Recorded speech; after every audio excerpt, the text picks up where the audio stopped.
All right, ladies and gentlemen, boys and girls, children of all ages, welcome to Suds News. I am Vinny, and I assume Angela still is out of the internet from the major snowstorm that we had over the weekend. I know that is why we didn't have Suds News last night because of the internet issues, and I'm assuming that's still the same for today. But you know what? It's okay because I'm here and I'm going to talk all about General Hospital. I'm going to do my best. So if you're watching, whether it's on YouTube or on X or, YouTube or X, go ahead and use the chat function and give me your takes on what's going on in General Hospital this week. As always, we are here for suds-media.com, which brings you to our YouTube channel.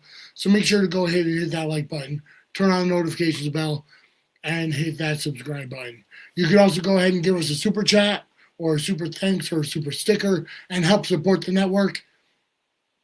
And if you do, you can go ahead and possibly win a Suds and Squared Circle Media t-shirt at the end of the month, as we do a live drawing of everybody who's done a super throughout the month. So with that being said, we did go ahead and only have 4 episodes last week, and then we had 2 episodes yesterday and today. And we're going to be talking about whatever we can in terms of what's going on. I do want to apologize. I'm still getting over laryngitis. As you can tell, my voice isn't up to par, but it's okay because I'm going to keep it as moist as possible. All right. So we have a big return. Last week we saw Wes Ramsey on set. Well, we saw him on the screen as Peter August. No, he's not back for good. It was one of Anna's ghosts that she's been seeing and hearing. Everything to do with Faison. Eventually, I feel like she's going to be the one to crack the case regarding Nathan and Britt and everything that's going to be going on. Now, there's a lot more wrinkles going into it because of the big snowstorm that's going on in Port Charles. So art imitates life because we had such a huge snowstorm this past weekend. In real life, now Port Charles is getting it. Hey, what's up, Del J? Welcome to the chat. Hopefully you're doing well and survived this snowstorm that we just got over with.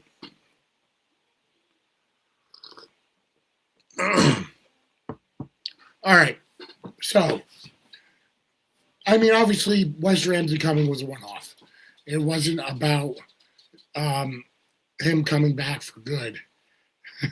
See, I'm one of the few. I'm in the minority. I'm a huge Peter August fan.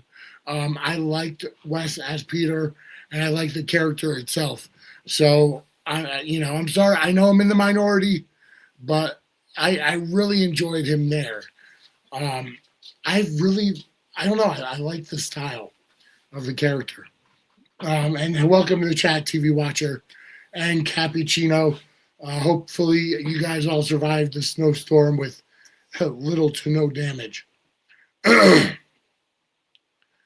See, I like his performance. I don't find it over the top because you got to remember, I'm a wrestling fan and that's all over the top.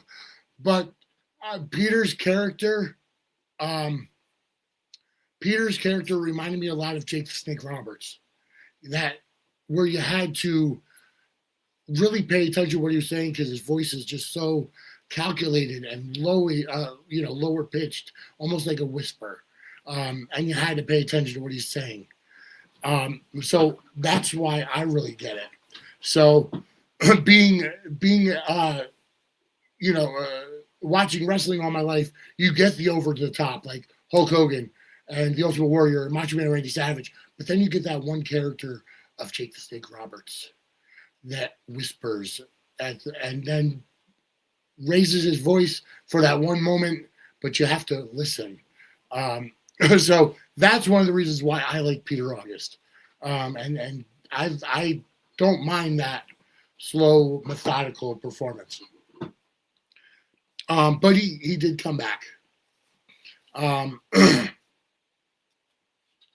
he's not going to be there for good. It was just one of the ghosts that visited Anna, because we saw, again, with whatever they're giving her, whether it's just psychological, and whether or it's drugs that are inducing visions or whatever. She saw Lisa Lobrecht. She saw the nurse that came in to take care of her, blood poisoning, blood cancer, whatever it is. She saw her as Lisa Lobrecht, and now she's been hearing the voice of Faison. And no, it wasn't Anders Hove that entered at the end of today's episode. I'm sure it was somebody in a wig from the back, because it's probably going to be Pasquale, as the gaslighter or whatever the case may be. TV Watcher says, I used to love wrestling too. I go back to Bruno Sammartino, Bob Backlund, Sergeant Slaughter. Oh, those names are definitely part of my childhood. And Bob Backlund actually lives in Connecticut. Lives in Glastonbury. Used to own a, I think it was a construction company or something to that effect. But yeah, so Bob Backlund is in Connecticut. Sergeant Slaughter, he and I are, whatever want to say, friends on X or whatever. He's a really down-to-earth guy. Bruno was a little before my time, although I appreciate what he did for the business at the time. Just listening to his story about, escaping, Italy during World War II, during the, since Italy was one of the bad guys, for lack of a better term, aligned with Nazi Germany and Japan and all that. Sammartino escaped and got his whole family over to the U.S. and began a wrestling career. So, yeah, big props to Bruno Sammartino. But yeah, those names definitely came through. But no, it wasn't a car dealership. It could have been, it could have been a control. It could have been something different than what I'm saying. But I know he was also a coach of a high school team of some sort, which could have been the wrestling team as well. So either way, he's in Connecticut, and he said, I just saw him not too long ago. I want to say maybe about 7-8 years ago. Getting up in age, but I've heard that he's in ill health.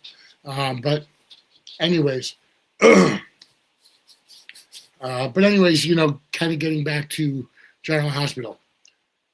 One thing I kind of wish Angela was on was for, because I wanted to bring it up to her. Yeah, the Tony Gurria, Tony Geary. Thank you, TV Watcher. You put Tony Geary's name in my mouth. The Tony Geary tribute, was it supposed to be like an hour-long thing, or was it only that little blurb in the middle of Friday's episode? I want to know if there is going to be another hour-long thing, or if it was just that little blurb, because the way Nathan Varney made it seem was that it was supposed to be like the entire episode, or it was like an entire 1-hour episode. So I'm still unsure if there's something else coming up. But it was nice to kind of pay respects to the, to Luke Spencer. Okay, so TV Watcher says, I think Tony Geary's tribute is airing in mid-February. ABC released the air date. So that's something I have to look up. And as far as Tony Gurria and Rick Martel, Hall of Famers, definitely. Rick Martel's not in the Hall of Fame yet. He should be. Tony Gurria actually was a friend of our family, because he was from the Hamden, Connecticut area. And he used to be a real estate agent. And being that we're from New Haven, New Haven and Hamden were right close by. And my grandma used to own a restaurant. After the New Haven Coliseum shows or New Haven Arena shows, they would go to Worcester Street. So Yeah, Tony Gurria was a friend of the family. Okay, so Del J says there will be an hour-long episode or tribute in February. So that's good. I'm glad that they're going to be doing more than just that little blurb that we saw. But either way, it's good to pay homage to the the guys that came before us.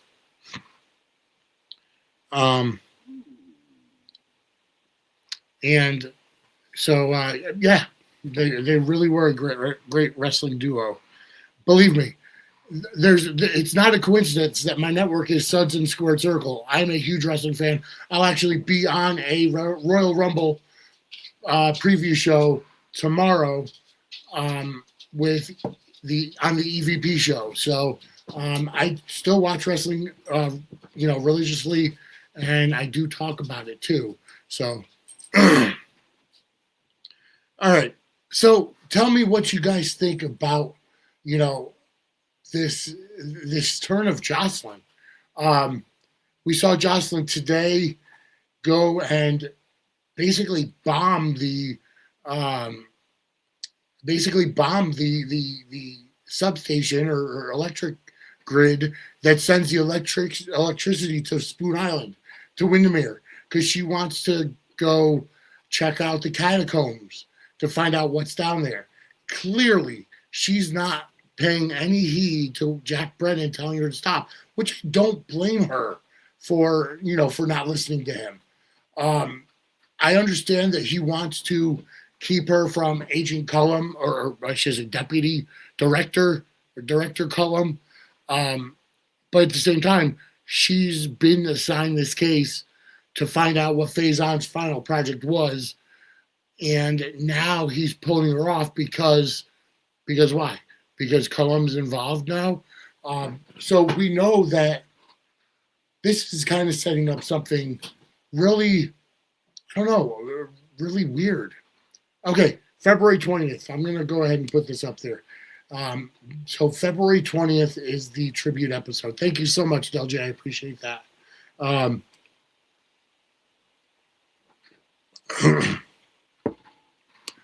right. So how do you guys feel about this? Think about it. We thought Brennan was the dirty one, right? We thought Brennan was the one that was, trying to help Sidwell, or help with Faison's last project to get it for use for the WSB. But it turns out that it wasn't. It turns out that it's Cullum that's helping Sidwell and is on the payroll. This is just a very strange thing because I'm not. You know what, Quiet Star? You're right. I don't trust any of the WSB people, even Anna. You're right, because WSB, it's similar to like the CIA, I guess you could say. You're right. They all have their own agendas, because when you get to a point, they will do what they have to do for themselves. They're kind of like the CIA, where they'll use you until you're no longer useful and then you're gone, basically. Hey, what's up, Jeannie? How are you tonight? Hopefully everybody's still warm and getting past the snowstorm. Although they are calling for another winter storm this coming weekend, so we might get even more snow. And Del J, you're right. Liking Brennan just a little more. I just can't figure it out. We were and you know what? I have to give props to the GH writing team, because they're twisting and turning this where it's Jeannie, you're lucky no snow in San Diego. Here on the East Coast, we got a lot. Yes, I did. TV Watcher, I did see the General Hospital writers were nominated for a Writers Guild Award, which is fantastic. I mean, they've been on top of things, but Beyond the Gates was also nominated. So they've been doing great. Either way, Elizabeth Gorte and Chris Van Etten have this writing team just working on all cylinders. The stories, the twists, the turns have been great. We all knew we all kind of had that inkling that um, what's her name? Willow was the one that shot Drew. But the fact that she got off and then just went back to give him a stroke, like that was genius. She can't be tried for attempted murder of Drew Kane anymore again because it's double jeopardy. I don't know how that works if it's instant offenses or whatever, but the fact that she was charged with it and she beat the charges, it's crazy. I can honestly say that's something that never would have crossed my mind because we thought that Drew was going to turn on her, but he didn't. Instead, she just kept doubling down on it. She's like, fuck, I didn't get rid of you the first time. I'm going to get rid of you this time. But damn, I got to say that was great storytelling right there. Absolutely. And I know that story's not what earned them the nomination, but all year long. I mean, ever since this team took over, Corte and Van Etten, because, you know, you had Corte and come up with, I can't remember his name. But either way, just a fantastic writing team. Quiet Star says, I like Brendan, I like Carly and Brendan, but I want Carly and Jason, so I'm not content. You're right. Jason and Carly is, or Charlie, for you folks that like to mash names, I assume they're endgame. All right. So TV Watcher says, actually, she can be charged for a new crime of attempted murder. She just can't be retried for the same crime. In other words, they can't go after her for the original crime of attempted murder, but because it's now a new offense, you know, she can be retried. Okay, that makes sense. That makes total sense. And I'm telling you, that reveal of her stabbing Drew in the neck and the fact that it wasn't necessarily a cliffhanger for, like, you know, whatever, for Tuesday morning's episode, it was great. Just absolutely fantastic storytelling. I loved it. I look forward to what Nurse Willow Ratchet has in store for Drew. Yeah, I mean, Willow's back to work. I want to see. I want to continue to see the Dark Willow. Like we were all excited for Dark Michael, right? And he's still kind of straddling that line. But Dark Willow, Katie McMullen has never been more interesting. She's just absolutely fantastic in this role. The Black Widow, so to speak. I'm loving it. I really am. So kudos to Katie McMullen, but also kudos to the writers for writing it this way and just the way that everything goes on. It's almost, to be fair with you, yeah, Chase is an idiot. He really is. He deserved the punch that Michael gave him. Honestly, I wanted to see that fight go a little further. I'm glad Jason came in to break it up, but Chase deserved it. Like he's just an imbecile. He's a lovesick puppy, and he's being taken for a ride. Katie definitely deserves an Emmy. Abso-freaking-lutely.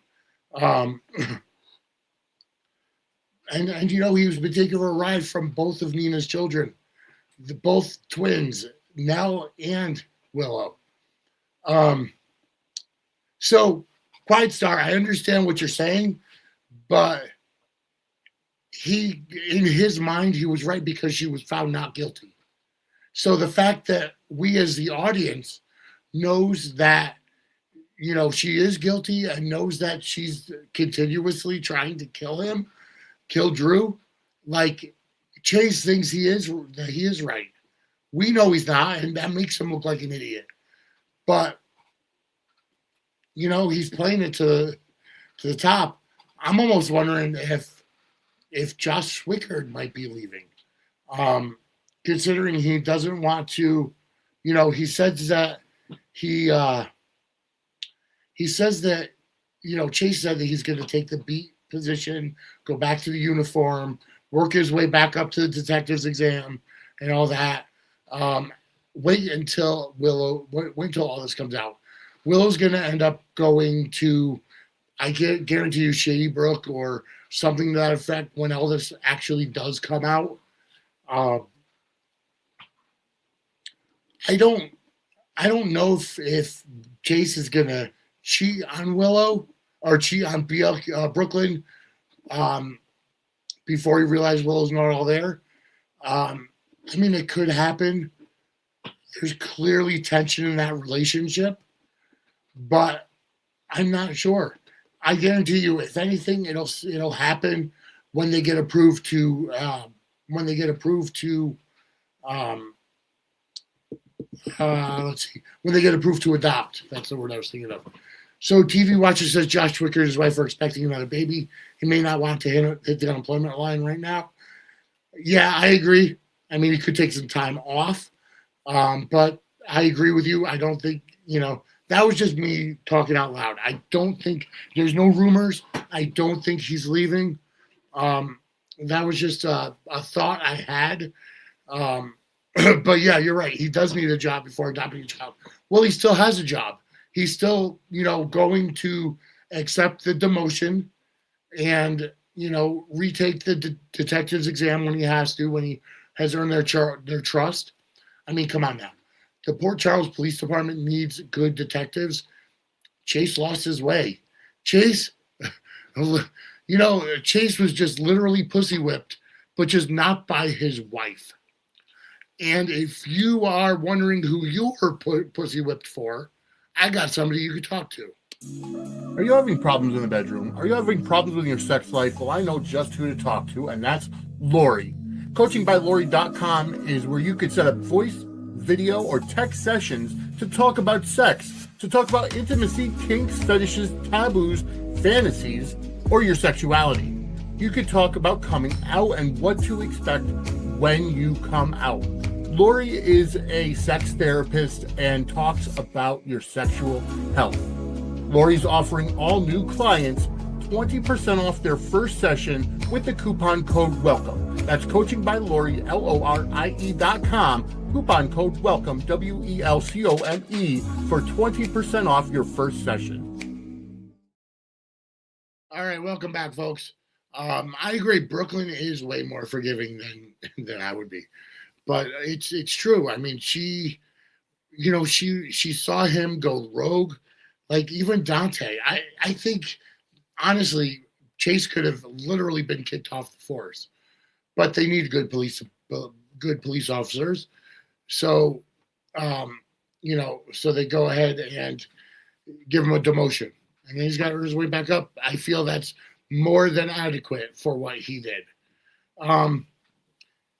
Hi, Susan. Welcome to the chat. Hopefully you survived the winter if you're in the East Coast or anywhere that got, dumped a bunch of snow over the past weekend. TV Watch says, how delicious would it be if Chase is the one to arrest Willow for this new crime of attempted murder? What if he catches her red-handed at the hospital? She already got rid of the evidence and she was good to, let's see if there's video security cameras. Oh, you're in the desert, Susan, so you're warm. That's no snow for you. There's got to be security cameras, but being that Willow is a nurse, she should know where all those are located. So maybe one did catch her putting that needle in the sharps bin, especially having it wrapped in a napkin or a tissue. So that would probably raise some red flags, in my opinion. So we'll see. If the doctors find the needle hole on Drew's neck, which honestly they should, that would be the one thing I would see as they're going through what's going on with him, how he had a stroke. But yeah, and you're right though, Jay, he did hit Michael, and that should have been another mark against him returning to the force. That wasn't even reported, but I have a feeling Michael is, just gonna let it go. Clearly, there's, their friendship is over. Clearly, and it's been over for a while. Um, all right, so all right, so we have had much more going on. Um, how about Britt and Jason?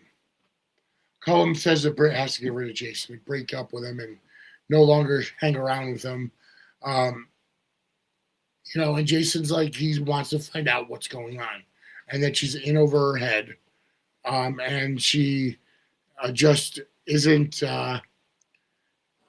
She's in danger, and it's like the way he just came out and said, "Oh yeah, her handlers made her break up with me." Like he kind of read between the lines. Um, I just I think that may lead to them getting together after he figures out what's going on. I want to see who catches Jocelyn and Windermere. Is it going to be Jason?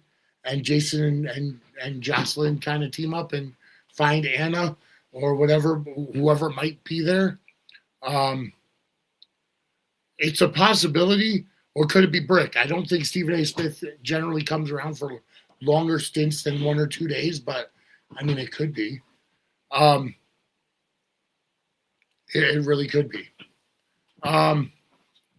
Yes, Quiet Star, you're right. Britt is being stupid, not telling Jason everything. Like she really should. Like he's trying to help her out. I don't think Britt understands the idea of somebody actually caring about her. And you're right, LJ. The story is getting old, and I agree. And I'm a Britt and Jason fan, but they really shouldn't. They should just end the story at this point. Jason's involved. Let him help Britt out and say, hey, this is the second time, or I saved your life, or third time I've saved your life. I can't risk my life for you anymore if you're going to lie to me. It's just something that really shouldn't be going on anymore. And you're right, Quiet. Sorry, I've thought about just finding Anna as well, and I think that's how it's going to play out.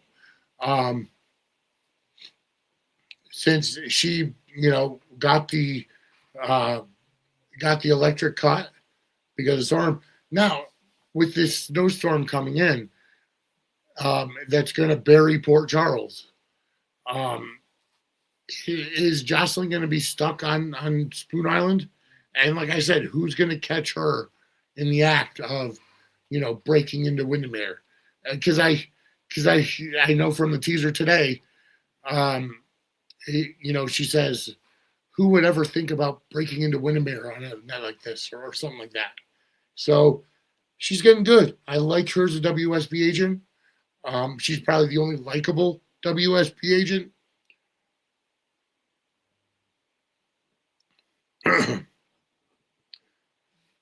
I'm also wondering how they're going to play off Tracy getting her stuff back.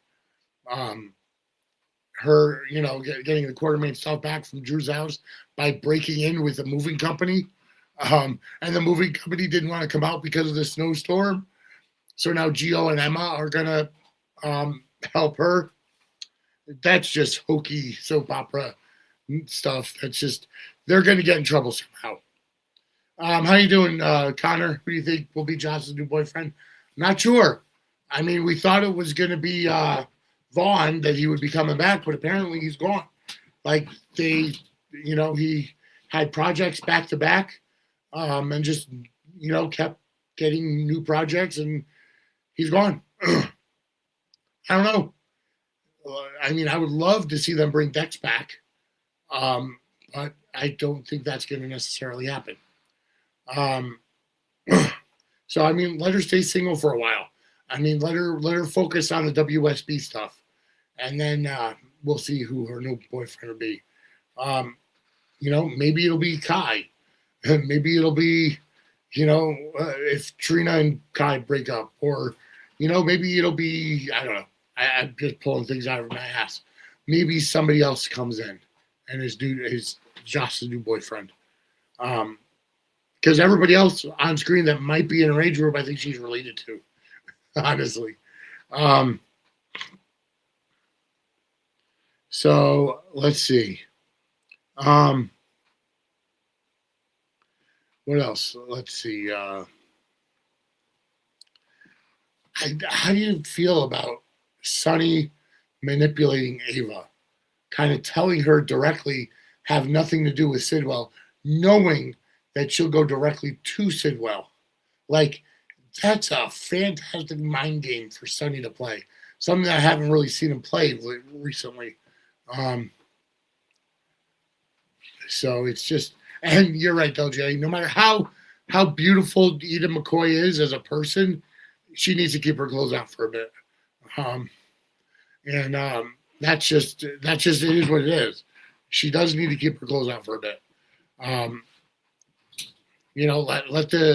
Let the other couples have their love scenes. Gio and Emma, Kai and Trina. You're probably going to see Jack and Carly again. Who knows? Maybe we'll see Valentine and Carly at some point in the near future. But yeah, they just, maybe we'll get Sidwell and Ava. I mean, who knows? I don't think I've ever seen Carlo Rhoda in a love scene, but you never can tell.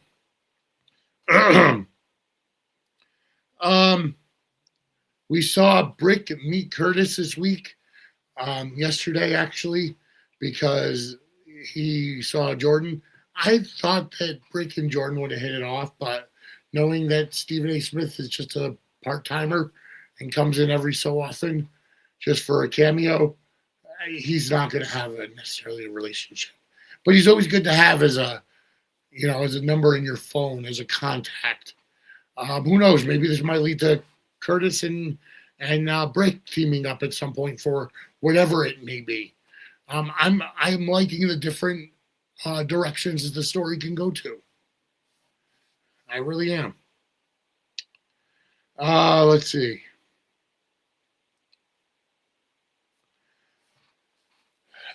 We did miss a day last week. We missed Wednesday because of a news briefing. So we only had 4 episodes last week. And I happen to say I like the Soap Opera Digest picked up a story, or actually it was TMZ, I think, or one of the major news outlets, I should say, picked up a story that President Trump has new enemies, and that's the General Hospital viewers. The fact that they always seem to hold these stupid press conferences at 2 p.m. Eastern when GH comes on, and then they have to push everything back. Canada gets it. We don't, it tends to be a pain in the ass. I happen to like that. And I know this is not a political show. I'm not getting into politics here. I just thought that was a funny headline to see. But yeah, I know you come to our show to escape politics. I myself am trying to escape politics. So I'm not even going to broach the subject. I just found that headline hilarious. They have 24-hour news channels. There's no reason to have those on ABC, CBS, or any of the major networks when you have CNN, CNBC, Fox News, all of the other ones.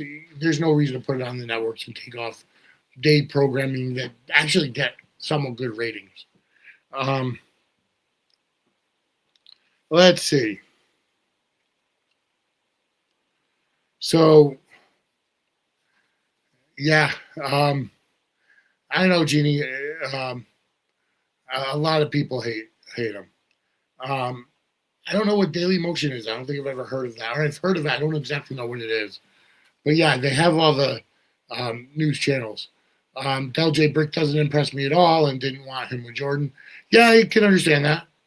I can definitely understand that. Brick is a very shady character, knowing that he works for Sonny and he's definitely in cahoots with Sonny, but also a very big tech genius. Although they could use Spinelli for a lot of that too, honestly. I don't know why they don't anymore. It's like they have to choose between Spinelli and Brick, and it really depends on who's available at that point in time, honestly. And not to mention, I think Spinelli's trying to stay on a straight and narrow because he has the kids for Maxie's sake. But yeah.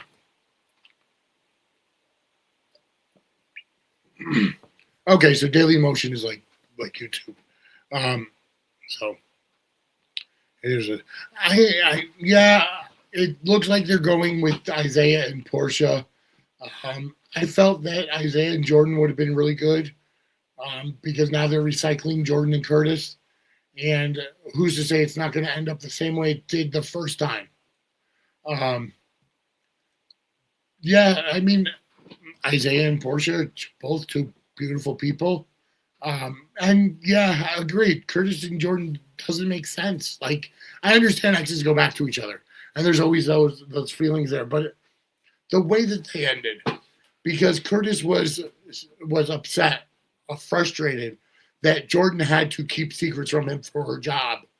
It's like, okay, you're in different jobs now. I get it. Curtis is the head of Aurora. Jordan is now second in command for Sidwell. And it's just a matter of time that Jordan's going to, get into Sidwell's inner circle even more and see a lot of the criminal activity. Similar to how she was earlier, in Julian Jerome's organization. So, I don't know. We'll see. Curtis's comments about Portia, I felt like he was trying to make amends for the fact that he's an asshole by talking to Laura about Portia. But again, it's not cool, really. It's not cool. Jordan and Portia both deserve better. Agreed. I mean, hell, maybe we can see them get together at some point. That'll throw Trina's life in a loop. And all right, we got to talk about Trina here. We got to talk about Trina here.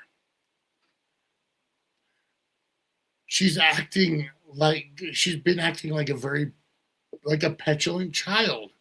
Why does she have to take sides in her parents' divorce? Why can't you accept your father and accept your mother for who they are? The fact that she wasn't raised with Curtis, she only found out Curtis was her real dad, 3-4 years ago? And, again, it's just, there's no reason for her to even do that. Like, okay, like when my parents got divorced, I was 9. So yeah, it makes sense to not understand why they're getting divorced or to, want to try to get back together and, other stuff that a child would do. But when she's in her 20s, close to 30, no, she's in her 20s. She's in her early 20s. There's no reason for it. Okay, you're getting a divorce. Like, you guys are not compatible. Something happened. Like, she found out her mother cheated on Curtis and was like, oh my God, I thought you were the one that cheated. Like, who cares? Who cares? I can understand it more if she was upset with Curtis for cheating on Portia because she was raised with Portia. She has a closer bond to Portia. But the fact that Portia cheated should not have her say, oh my God, Jordan, I'm so sorry. Dad, I'm so sorry. I'm on your side now. Like, what? That's just fucked up. I'm sorry. Too little, too late. You said it, Del J.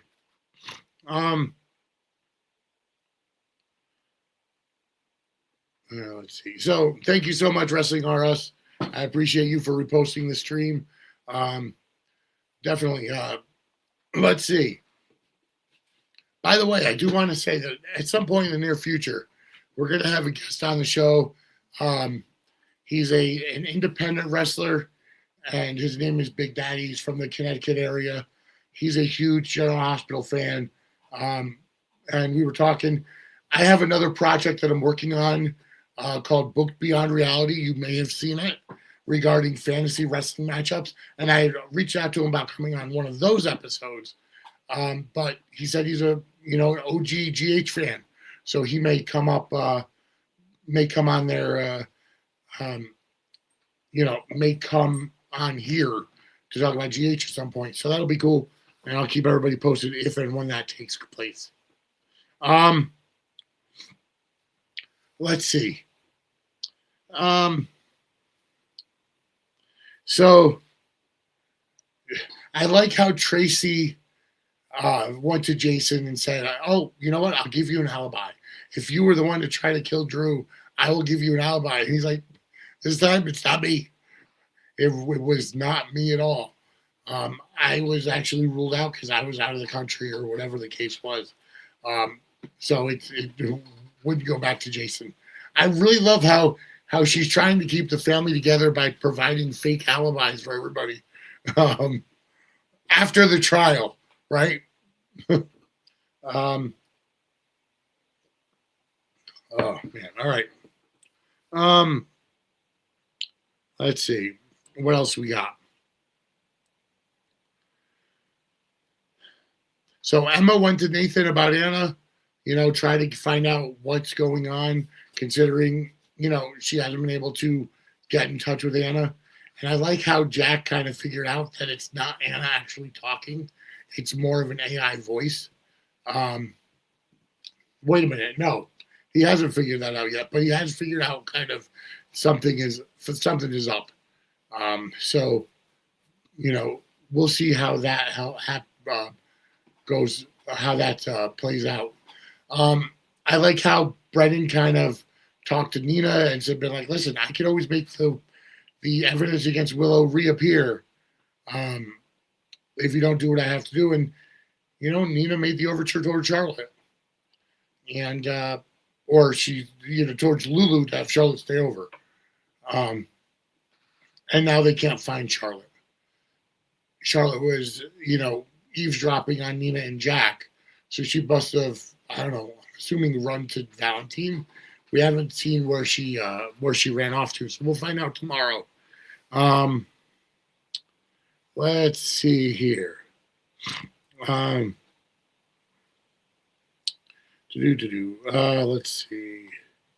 Oh no, it was Tuesday that was skipped, not Wednesday. Okay,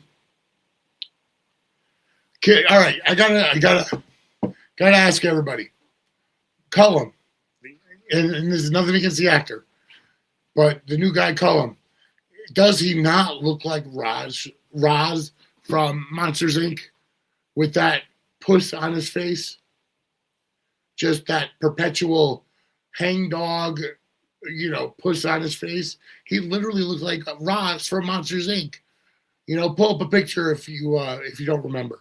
But yeah, just that's immediately what I saw, and that's a Disney property. So I do too. I love I wish Taggart was still around as well. I want Lucas to wake up to Marco too. Once he when he finds out that she's yes, Quiet Star, Roz. I want Lucas to see Marco, actually doing stuff for his father's organization. He's just as bad as Sonny. And, whatever. I like how, Gio and Emma said they're going to help Tracy. And, that she's going to find Martin and Drew's house. I totally understand that, and I totally agree. There's got to be that kind of fail-safe.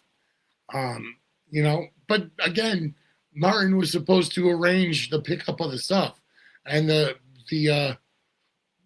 stuff. So maybe Martin will be there, but he's hopefully got some kind of a conscience to help Tracy get her stuff from Drew's house. But again, with the snow happening, where are they going to find a truck? Maybe from the bar. Maybe Cody will help out too.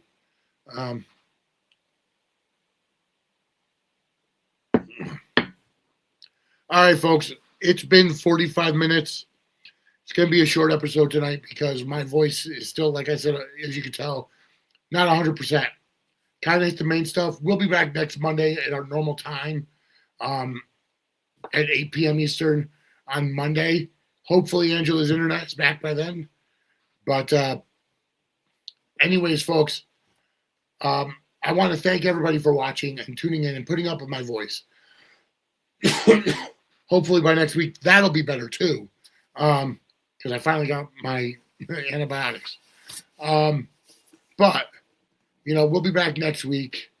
And be safe as well, Quiet Star. And thank you, Cappy. I appreciate that. I think Sidwell will understand and come to terms with Marco going behind his back. But we'll talk about that next week. Angela, she'll be back by next week, and we'll talk and catch up on all of this stuff.